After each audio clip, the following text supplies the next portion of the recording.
کلمہ پڑھتے ہی حضرت عمر نے فرمایا یا رسول اللہ جب آپ سچے، قرآن سچا، اسلام سچا، تو چھپ کے نماز پڑھنے کا کیا مطلب ہے؟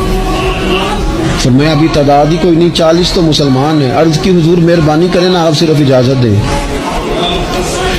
20 لوگوں کی صفیں بنا دی گئیں، ایک صف کے آگے حضرت عمر ہیں، ایک صف کے آگے حضرت امیر حمزہ ہیں۔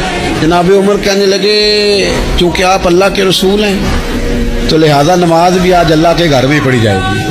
تو حضرت عمر بیت اللہ شریف کے بیچ کھڑے ہو کے نعرہ لگاتے ہیں، فرماتے ہیں میں عمر ہوں، تم مجھے بھی جانتے ہو، میرے باپ کو بھی جانتے ہو، تم میرا قبیلہ بھی جانتے ہو، میں نے پڑھ لیا ہے محبوب کا کلمہ۔ اب جس نے بچے یتیم کرانے ہو اور اپنی بیوی بیوہ کرانی ہو وہ آئے اور مجھے روکے۔ یہ محبوب اللہ کے ہیں اور گھر بھی اللہ کا ہے، تو نماز بھی آج اللہ کے گھر میں پڑھی جائے گی۔